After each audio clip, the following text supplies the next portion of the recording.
taon. 16 na taon ang nagdaan bago marating ang kinaroroonan. 16 na taon bago masumpungan at maluntungan ang istorya ni isa lang na Isabela.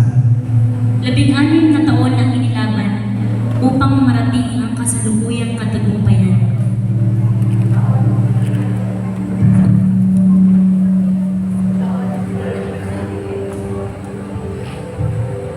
Taon na nagsilbi, nabuo ng istorya ninyo na ngayong nakikita. Taon na nagsilbi pahina ng samus-saring mga pagsakit. At sa bawat paglipat ng pahina ay kaakibat ang mga salitang nakasaad sa talata sa storyang isa lang ang umiyak. Ngayon, hayaan ninyong ipahayag ang kung saan nga ba nagmula itong sa inyong gabi ay magpapamangha. Simulan natin sa umpisa. Samahan niyo kaming balikan kung paano nabuo ang isang napakaganda at buhay na patotoo. Nagsimula sa panahon na buong tapat na tumugod sa tawag ng Panginoon. Sa kabila ng mga takot at hirap, ay hinarap na may pananampalataya ang bawat hamon. Maraming mga nagsasabi na wala ng pag-asa, na lahat ng ginagawa ay wala ng patutunguhan talaga. Pero hindi nagpapigil. Pinagpatuloy ang paghayo, paglakad, upang maabot ang mga tao sa Panginoon ay lumayo. Oo, sa umpisa, talagang walang-wala. www.com, ika nga nila. Pero ito ang mas na humubog sa pananampalataya, na tapat ang Diyos sa kanila ay lumikha. Ang una at 3 taon ang pasimula. Ang tanging mga papel lamang ang sinusulatan ng musika. Ang tanging instrumentong meron ay gitarang hinirap pa. Oo, kung iisipin ay napakahirap ka naman na sitwasyon. 10 hanggang 50 miyembro lamang ang meron. Kaya kung wala lamang sapat na pagtitiwala sa Panginoon, ay paniguradong ang simbahang iba'y wala ngayon. Tiniis ang mga pagkakataong minsan pagkaran ay hindi alam kung saan turunin. Na ang iisang tuyong meron ay hinahati pa para makaraos lamang sa bulo. Kasi kung iisipin mo nga naman, saan kukuha ng iyong pangangailangan? Kung tanging meron ka, ay bibigay mo. Sumunod ang 4, 5, 6 na taon kung saan naranasan ng ating pastor, Mami Jen, pamilya ng CBC, ang mapalayas sa araw pa mismo ng pagsamba. Kaya, hindi nila alam kung saan sila pupunta. Pero ang tanging pinanghawakan ay ang mga pangako ng Diyos na hindi sila iiwan. Kaya nagpatuloy pa rin sa mga gawain ng pagtitipon. Kahit sa garayan lamang at social shelter, nagpupuri sa Panginoon. Aminadong merong pangamba. Mga katanungan baka maganap sila ng iba na mas maganda at establisyado pa. Pero laking pasasalamat na kahit ganun ang sitwasyon, sila ay nanatili na may kagalakan na naglilingkod sa Panginoon. Pagpupuri sa gitna ng kawalan, pagtitiwala sa gitna ng nagipitan, walang susuko at itigil. Kahit na ang paligid ay pilit na pumipigil, ito ang pananampalataya na meron ng ating pastor at pastora. Lumipas ang mga taong nakaranas sa hampas ng alon. Nagpatuloy sa pagbilang ng 7 hanggang 8. Ito ang panahon na masasabing unti-unting nagkaroon na pag-ahon mula sa ilalim ng kahapon. Medina, ang lokasyon na masasabing paangat na kami mula sa dating pinatamasang kawalan. Marami man ang nangahas dumato ng mga paninirang di magandang salita. Walang katotohanan, walang patutunguhan. Mga nakahandang patalim, humihila na makianin sa pinatamasang dilim. Pero lagi lang tinatandaan na kapag may kumato, patunay na ito na may mga bunga na umusbong sa sanga ng puno.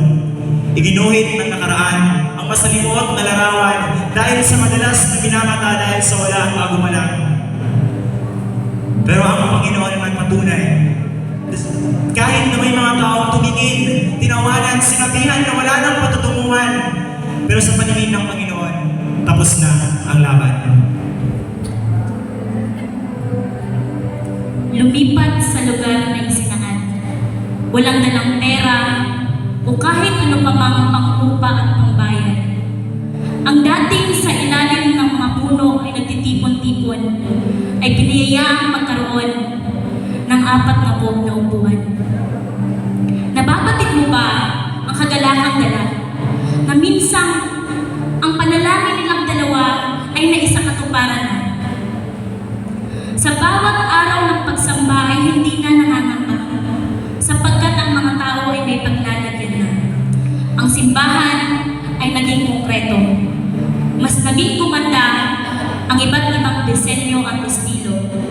Napalitan na rin ang mga instrumento at higit sa lahat ay nagsimulang magdagsaan ang mga tao na nais na makilala si Kristo.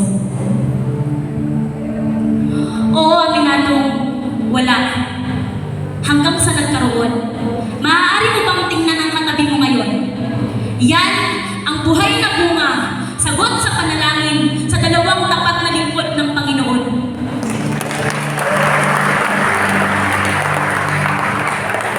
Sa panahong iyon, mas dumami ang nagnais na makarinig sa tinig, maranasan ang tunay na himig na sa totoong simbahan mo lang maririnig.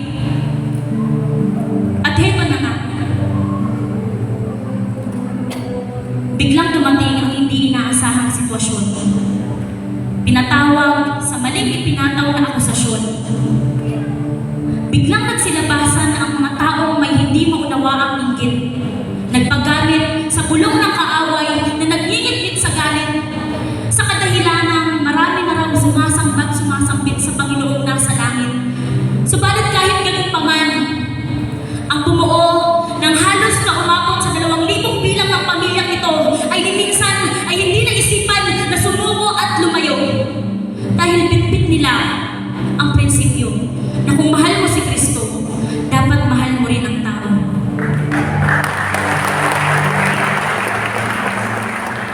Muling inusig, ngunit hindi nagpadaig. Pinilit na paalisin, subalit hindi lumisan sa binigay na bitihin. Kung sana naunawaan lang ang katotohanan kung bakit sa kalalitan nararapat manilbihan. Kung sana bukas lang ang puso't isipan ng di na sana sila sasabay sa agos ng pagbabatikos at Subalit may mga taong bulag ang mga mata. Puso'y pinatigas, punsot ng pagkakasala. Hindi dinidinig ang panyaya ng plauta. Walang ibang nagawa, kundi nagpakumbaba. Patuloy ang pagtitiwala sa Panginoon na laging tumutulong kung ang ordinaryong lakas ng tao ay di na makasumpong. Umalis sa lugar kahit hindi ninilanis. Hindi dinidib ni inalantana ang naranasang nagpis. Pumasok ang ikasyam hanggang 10 taon sa ministeryo. Sama-sama sitwasyon na nangyari. Pero ang pananampalataya ay mas lalong lumakas at sa kanyang katawagan ay nanatili. Higit pa sa mahirap na sitwasyon ng pinagdaanan, ang paglingap at paghanap sa mga kaluluwang nangailangan ng kaligtasan. Yan ang lagi namin bangon. Muling nasumpungan ang lugar kung saan kami muli nagkakatipon. Akala namin ito na ang akma, pero may mas maganda pa palang inilaan ng Diyos para sa lahat. Dito dumami ang mga mananampalataya, dumami ang kaluluwang pinagkatiwala ng Panginoon. Unti-unting nagkaroon ng sasakyan ng mga lingkod ng Diyos. Unti-unti namin naranasan ang biyayang lubos na sa panalangin namin nakasama-sama. Ang kamay ng Panginoon ang siyang naging kaagapay. Bumuhos ng lubos ng pagpapalang ng Diyos mismo ang siyang nagbigay. Hindi rin naman tumigil sa pagpigil ang kaaway sa katawagan. Gumamit ng mga sitwasyon at tao mapigilan lamang ang pagsunod sa panawagan. Taong ginagamit na at lubos na pinagkakatiwalaan ay minsan rin gagamitin para pagtitiwala sa kanya ay minsan. Pinapamuha na walang magagawa at nakadepende sa lakas ng tao ang kakayanan. Inusig at muling pinaagis, ngunit hindi hinayaang magkaroon ng galis ang pagtitiwala sa Diyos ay hindi inalis. Katotohanan ay mas lalong naging matatag, higit na natuto at hindi nagpatinag. Dinagdagan ang pananampalataya at katapangan ng mga pagsubok ay hindi basta-bastang inuurungan dahil ika nga nila ang kaharian ng Panginoon ay sapat na sa iyong pangangailangan. Di ka susubukin na higit sa iyong kakayanan. Ito ang pananampalataya ng aking pastor na hindi ko malilimutan dahil sa paningin man ng tao, ikaw ay binabaon, ngunit ito ang tatandaan mo sa paningin ng Panginoon ay patuloy kang iahon para sa isang panibagong matagumpay na redemption. Babaklasin muli ang sadaban at muling lalakad. Dadaon sa panibagong okasyon na ang Panginoon naglalabay. Sa lugar na kung saan sa pinitang pinaalis, nilipis na mga katagang di tugma at kanais-nais, lalayo sa mga taong pilit na hinihila ang pananampalataya pababa. Lula ng katatagan at katapangan na alay ng Panginoon, sagwa ng pag-asa tabag mula sa hapag ng malawak na karagatan ng maling akusasyon. Pagkawalan. Pero isa lang ang pinangawakan. Sinugo ng Panginoon para sa kaligtasan ng mga taong nauuhaw at naniligaw. Sinugo ng Panginoon para sa tulad natin minsan ang inalipin ng kasalanan at dinaya ng mundong puno ng kasinungalingan. Isinugo ng Panginoon para sa libo-libong kaluluwa na naririto ngayon, nagdiriwang para sa ating ika-anim na puto. Ngayon, sa pagtungtong ng 11 hanggang 16 na taon, bitbit ang mga natutunan sa nakaraan, ang mga karanasan at sa mga darating pa na mararanasan, ay kasabay rin ng pagpatak ng mga luha sa mga mata, ang pagkagunggol hanggang sa magumaga, tumindig, bumangon, hindi man alam kung saan direksyon kung saan mga madadalhin ng Panginoon. Sa wakas, natagpuan ang bagong lokasyon na kakanlungan. Sa madilim na paligid, sa malamig na panahon, ito ang kasalukuyang pinagtitindigan ng simbahan. Wala man sa pisikal na kanyuan ng pagiging simbahan, pero sa tulong ng Panginoon ay nagawa ng paraan. Bodega man kung ituring ang unang kalagayan sa mga pipiyang pamangbuhay na kinalalagyan.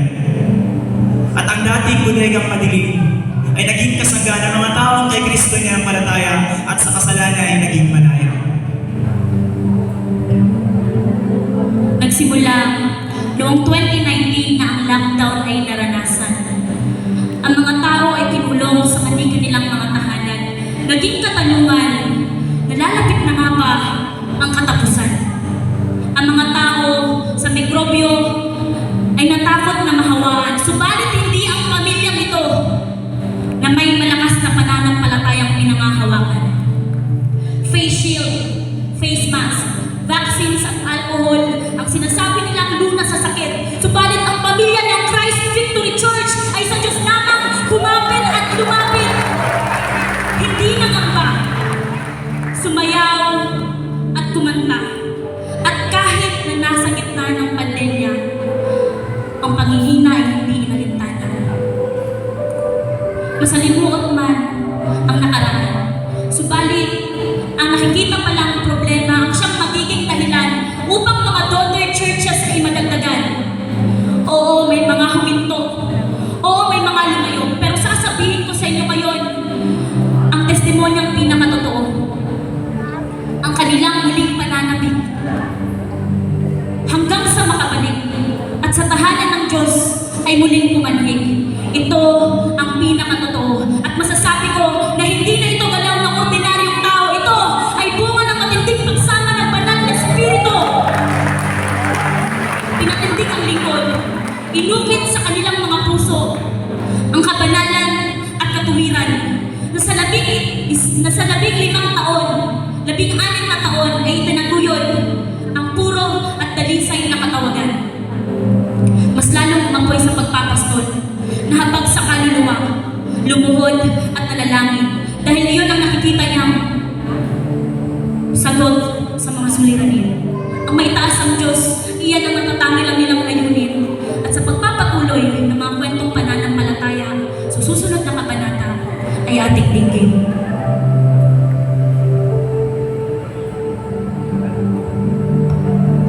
Naghigahos dahil sa pag-alala sa lipunan. Subalit, hindi nang papit. Dahil alam na banal sa sangkalauhan ay maipangaral. Kaya nabuo ang 24 na tindahan na tanging Diyos lang ang binubuo ng libo-libong kaluluwa na pinalaya na narito ngayon, nakatindig at nakikinig na tunay na may pag-asa na pinapahingati. Araw, maging gabi, ang dalawang lingkod sa pamilyang ito ay nakaluhod at sa kanya ay nakikipagpilpan, batig na mayroong labanan. Nananalangin na mas dagdagan ng kalakasan na maging ang habag sa kaluluwang napupulat ay totoong maipahayag ang liwanag. Nananalangin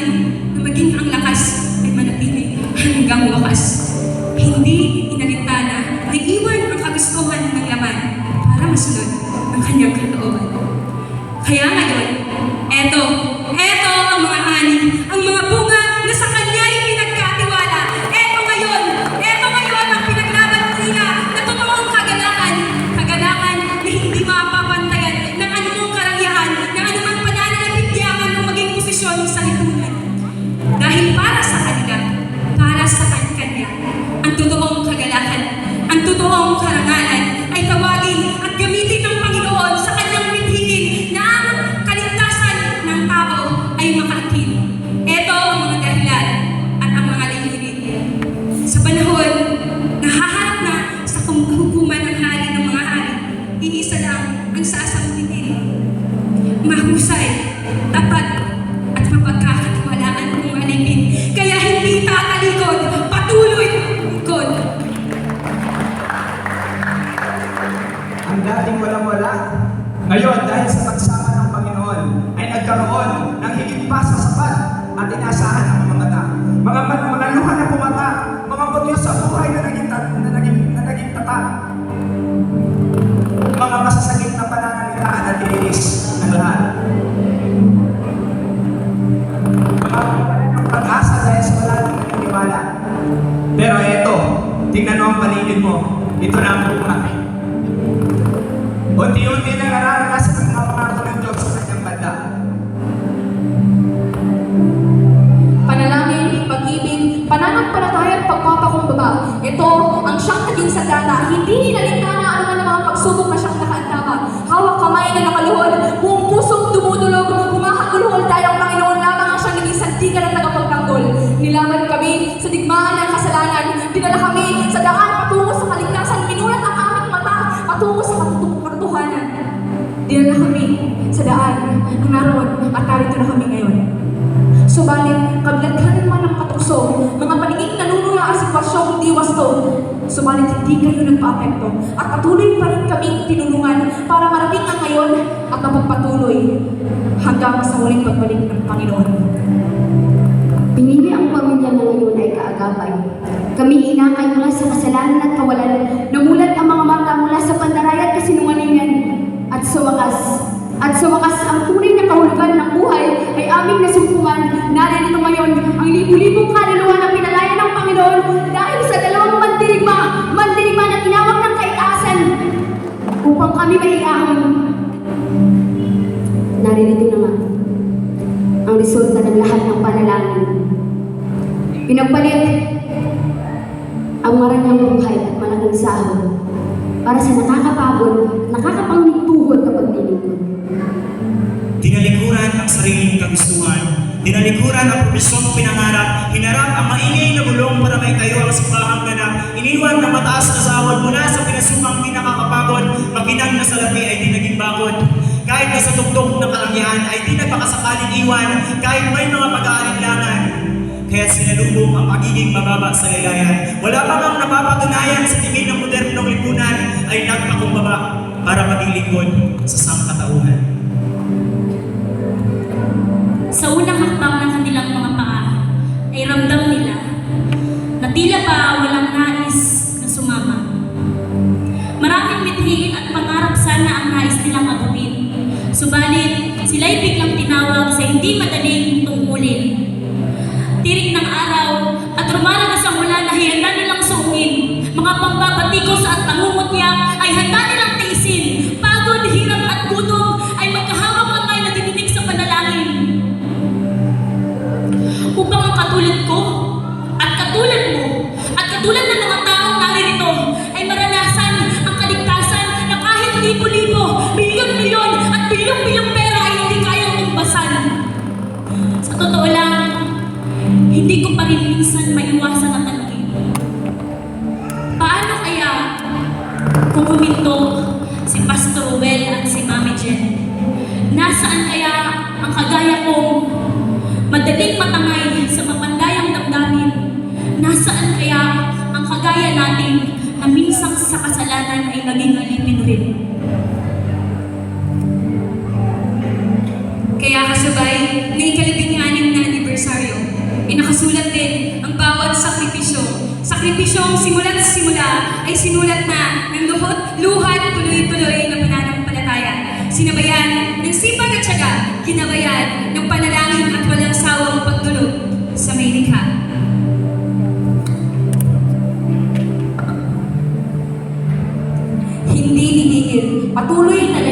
sapagkat sinabi ng Diyos, tatapusin niya ang anuman ang kanyang sinimulan. Bitbit namin ang testimonya ng nakaraan. Lakas sa kasalukuyan, mga pangako ng Diyos ay nagpasan.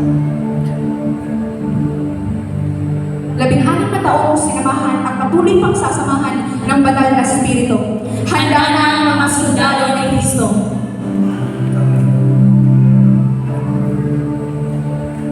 Ikaw, handa ka na ba? Christ Victory Church Family, maligayang ika-16 na taon na anibersaryo. Magsama tayo sa parada ng tagumpay ni